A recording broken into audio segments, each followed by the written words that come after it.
As part of a collaborative project for the public services class of Santa Ana College's Library Tech program, I'm here today interviewing Mirna Gutierrez Saucedo, Library Media Tech for Dale Junior High School in the Anaheim Union High School District.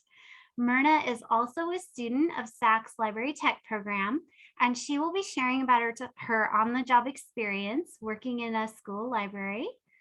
I just want to thank Mirna for agreeing to do this interview, as there are many library tech students interested in pursuing a career path of working in school libraries. Mirna's experience will also undoubtedly provide helpful insights for other library tech students interested in learning about different types of libraries and their public service models. So Mirna, thanks very much for agreeing to this interview and for your time today. Would you start out by telling us a bit about yourself and how you came to your current position as a library media tech at Dale?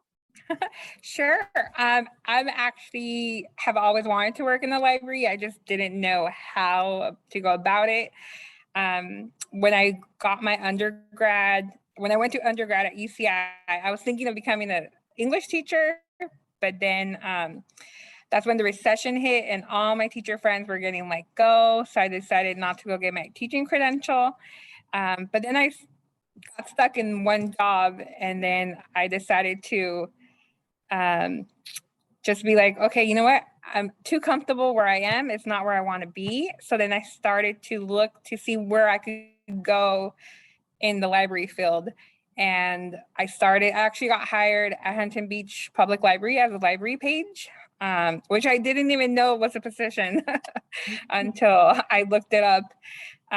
So that's how I started. And then I just started getting experience, because when I did find jobs for library tech, they required experience, which I didn't have. So that's why I decided to do the library page positions, to get that experience, even though I didn't have a certificate for it. Right. And how long have you worked at your current position here at Dale? This is actually my 4th year. Okay, that's great. And so in total, how long would you say you've worked in the library field, including your page position? 6 years. 1 year as a page, and then I did 1 year as a volunteer for a friend that works at a school library. And then I got hired after very, very many interviews at different public libraries and school libraries. All right. Can you tell us about your day-to-day work as a library media tech? Like what duties you perform on a daily basis, and also maybe any special projects or outreach that you're involved with that you'd like to share about? Yes. So a typical day, there's not really a typical day. Things get thrown at you depending on what the school needs, what our students need that day or that week. But most of it is being here for the kids to check out books, to have a space open for them to be able to study or collaborate with their classmates before and after school. And our school has 2 lunches, so I'm also open doing both lunches. And the way I've made it for them not to just see this library as just a place for books, but a place that they can, community, they can have fun in here. It's not just a shush place, which I don't shush them.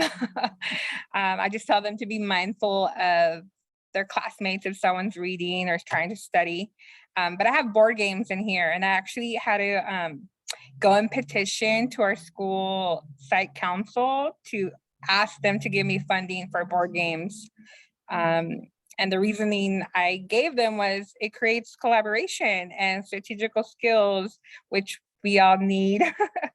So the kids are having fun, but they don't know they're actually learning those skills at the same time. Or they might know they're learning them too. I don't know. Yeah. And then I actually have partnered up with Haskett Branch Library, which is one of the libraries within our city.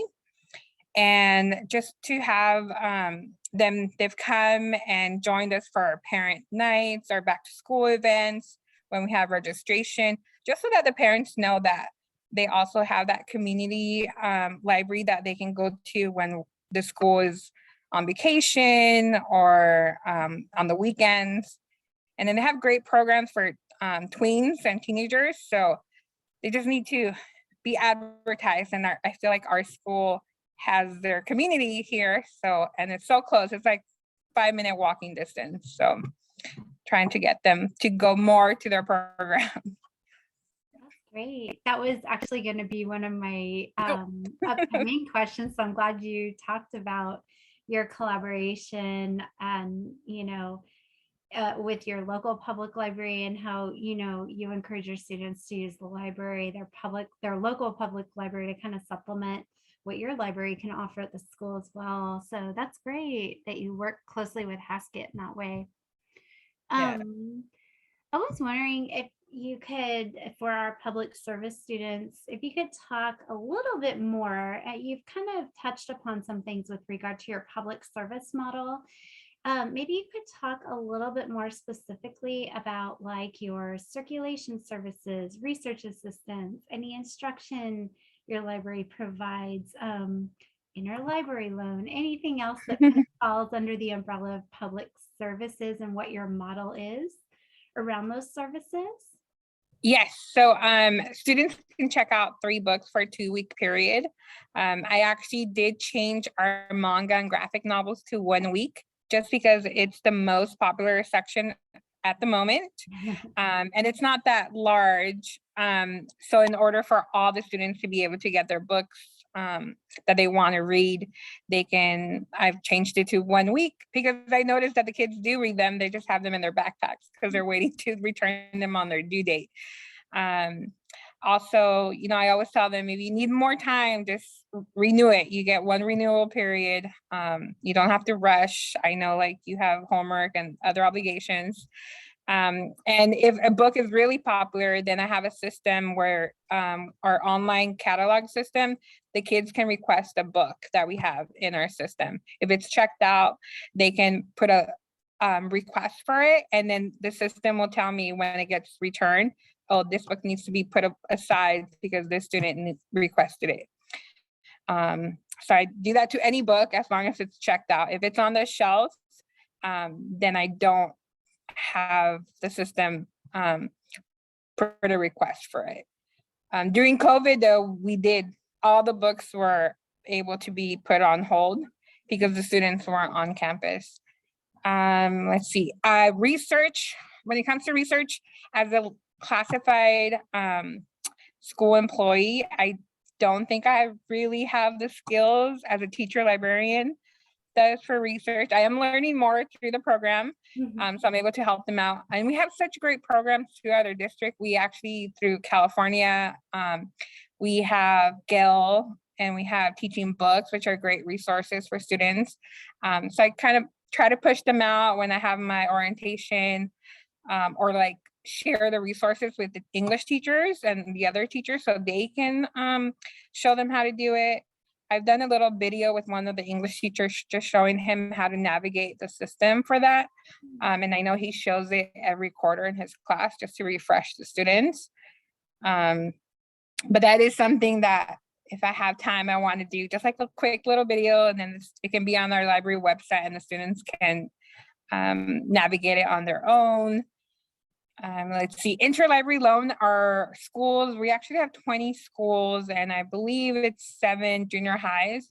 We don't have a system set up. We have been talking about it because every school in our district has a different,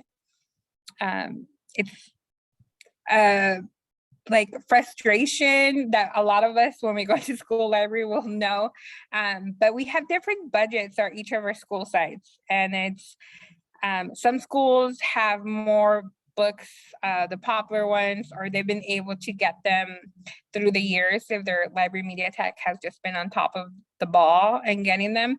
So sometimes our students will hear about a book and they'll want it. So it's not in our policies, but I have reached out to other junior highs and been like, hey, I see you have 3 copies of this book and 2 of them aren't checked out. Do you think I can borrow one for this one student? And then we have your library, like mail communication, inter-district mail. So then it gets here really quick, like within a day. As long as it's not a Friday, of course, or a holiday. But then I can just check it out to the student, and then I'm like, okay, this is from a different school. So, you know, remember to return it so that I can send it back to them. They're doing us a favor. So I've done that a few times, just because I know what it is to want to read that book and not be able to have it at the time. So. That's wonderful. So you go to great lengths for your students in those ways to ensure they're connected with the resources they need and want for school and their own kind of reading pleasure. And on top of all of that, you're managing, projects in your library, it sounds like, with regular class visits. So how many hours do you work a week? The position's 40 hours a week. 40 hours. And it seems like not enough.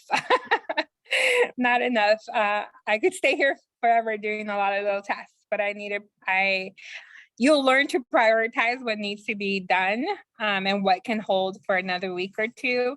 Definitely any new books that get ordered, or I need to process those right away, because it's usually books that the students have requested, or the new popular books like Diary of a Wimpy Kid just came out. As soon as I got those, I processed them real quick. I already had a list of students that wanted that book. So I went off that list first, and then now they're checked out and students are asking for it. So they're doing that hold system that we have in place. But definitely the class visits and maintaining the library stacks. I do have TAs. I have 3 TAs this year. I've shown them how to alphabetize. My books are actually genreified, so they have a sticker on the spine label, so it makes it a little bit easier for students. And the reason I did it, I know not every school library is going to do it, but you do what you think is best for your community or your students. My first year was not only overwhelming because it was my first year as a library media tech, but students came in and they were like, Miss G, where are the horror books? Where are the romance books? Where's fantasy? And I know what fantasy is because it's my favorite genre, but then everything else, I'm like, oh, I don't know. Great questions. And I only had one computer with the online catalog. So to have 40 kids trying to use that computer, and then I'm only one person. There's no one else here at the library. It's just myself. Then I figure out, how do I make this better? So I did ask, because we have one district librarian. So I asked, do you think I should do this? And she said, you do what's best for your library. And it was a long and hard process. Like, it was very time consuming, but the first year I didn't really have class visits. So I was trying to get teachers to bring the classes in, but they weren't. So I'm like, okay, I'm going to undertake this big project.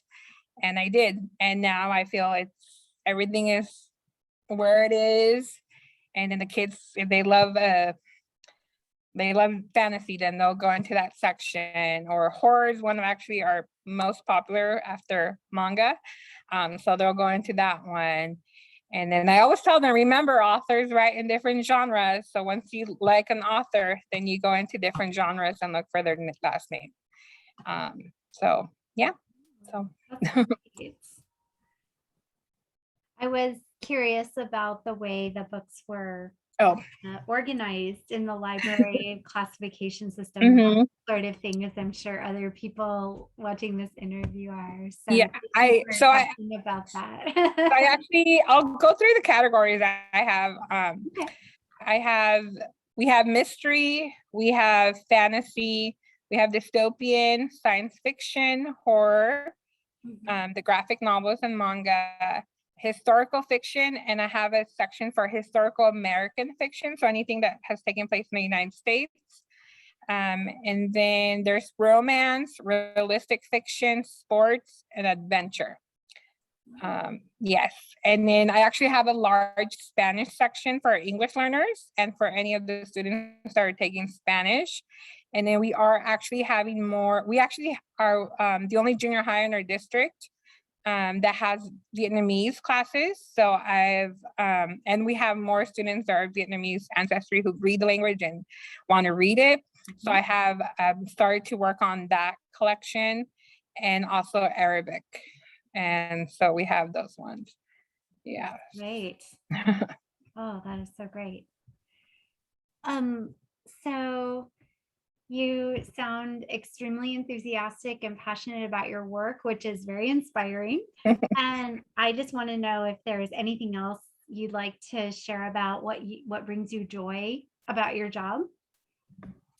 I think the connections with the students, sometimes when I have, a class of 35 in front of me and I know it's going to happen for 6 more periods, it can get a little overwhelming, but at the same time, the students will tell me, oh, Miss G, this book that you recommended, I really love it. What else can I find that's similar?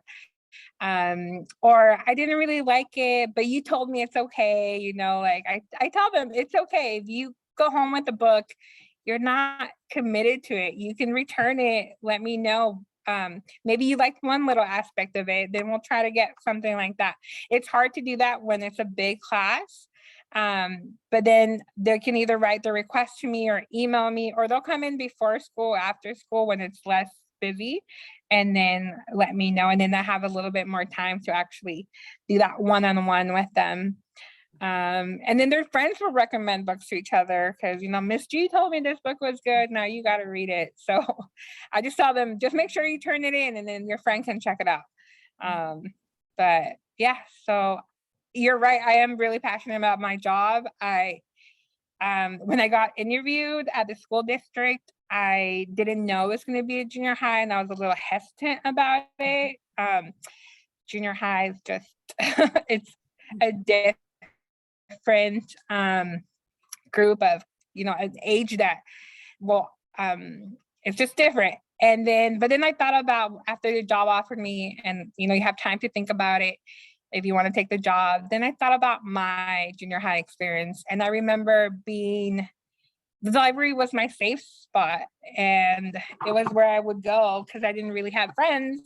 And books were my friends. And I go, if I can be that person for that one student that needs that space, then I'm going to do it. It's going to be worth it.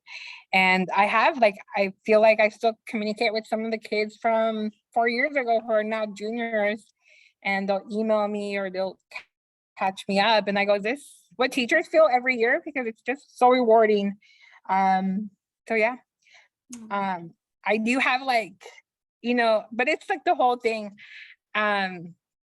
What's it called? Like frustrations with our school system, with like budgeting and how, we have to I have to go and fight for money for the library sometimes. So I try to keep as much statistics as I have. Like if kids want books, I tell them, write me what book you want. And then I keep those in a file and I go, look, our students are asking for books and our budget doesn't cover what they want. So that I can get more money, because statistics, you need to show them numbers. Otherwise, yeah. That brings me, well, now I want to ask you a little bit more. Oh, sure. I'm sure you keep various types of usage statistics, and maybe you do other kinds of assessment. I don't know if you would mind talking a little bit more about that. Sure. I do keep our OPAC, our online system, does have a category where a student can request a book and it keeps the report of that. But most of our kids, they don't have a phone at home or a computer at home. So then I just have a little paper that they can fill out. So I keep those and then I put them on a spreadsheet so that not only does it help me with showing my administration team of our need, but it also helps me when I do get that book in, if I'm able to order it, then I can go, oh, this student is the one that wanted it. So then they get first dibs on reading that book. Also, our online catalog keeps statistics on how many books were checked out a day, how many were renewed, how many books I added, how many books you get rid of. And like what I've used a lot for more funding is our average copyright date. So when I first started 4 years ago, when I did the average, it was 1997. And I went and asked for double our funding because I said, this is older than our kids here. Yeah. And then I was leading and I go, and this book, it's 1940. I don't need this in here.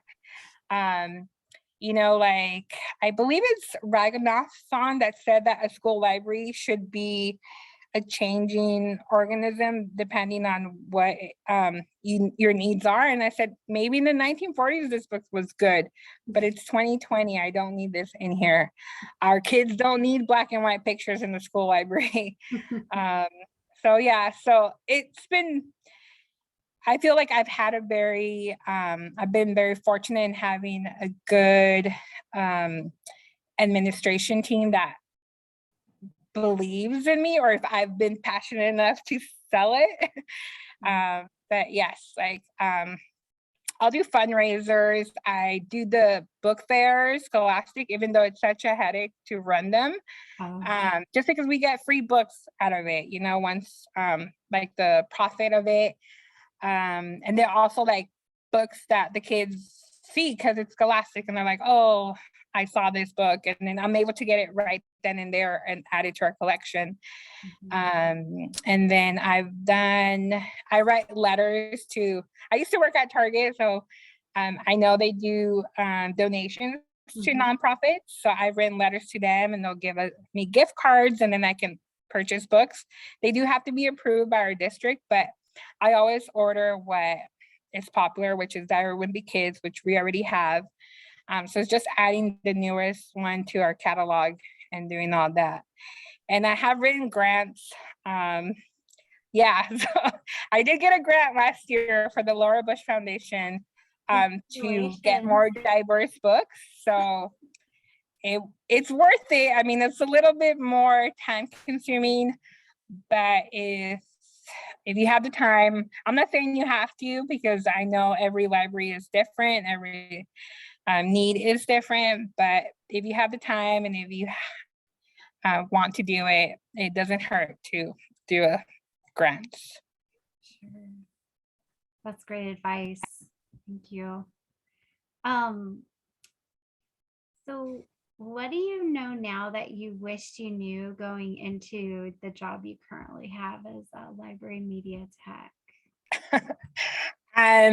Well, here specifically at a school library, I wish I knew I was the only one. Like, there's no one else on campus that can tell you how to do your job. But if you work at a school district, don't forget that your peers at the other school sites, they're just like you. They're alone too, and if they've been there a long time, don't hesitate to reach out to them. They are your source of knowledge. Even though it's my 4th year, I still reach out to my peers that have been there longer. And we actually have 3 new library media techs at our district this year due to retirements. And my first thing to them was like, if you need to reach me, email me, call me. If I can't answer, I'll call you back, because there's so much that there's no pamphlet on how to do something. And then it's just helpful, you know, like, oh, like, don't spend 5 hours doing that when you can do 30 seconds to run this, you know. Just that time saving is so important. Yeah. That's great. Yeah. Being a library media tech or a school librarian, you're, as you have talked about at length, I know you're often challenged with being, you know, running a library solo. And that's an incredible challenge, really, especially if you're someone who's brand new to that position. Yeah. So we're kind of getting near the end of our interview here, and I would like to know if you have you've offered some really helpful nuggets of advice throughout your responses to the questions, and I really appreciate that. And I'm sure the students watching this really appreciate that as well. Are there any kind of additional pieces of advice you would like to share with library tech students who may be interested in pursuing a library media tech position or that career path? Yes, I would say don't give up when you start interviewing. You would think that I got my job right away, but I want to say I interviewed about 12 times at 12 different places. I took the assessments for different libraries, dozens more. I want to say it took about 2 years to get the position, and I think it was meant to be. Like, I was meant to be at this school at this time. So don't give up and don't stop wanting to learn, because I'm getting my certificate. I already have the job, but I feel like I can do so much more. And I feel I've learned so much, even though I know some aspects of the job already. Just getting that certificate and learning more, or just different aspects in case I ever want to go into a public or academic library or special library, it's going to be so helpful. So just don't stop wanting to learn, and adapt. School libraries are always changing. We all know that. So just we should be changing as well too. Thank you. That's wonderful advice. So thanks again for your time and sharing your experience with us. And I just wish you all the best as you continue in your position. It does sound like it's a wonderful fit for you. And I really appreciate the passion you bring and that you're sharing it with us today. So thank you. Thank you, Annie.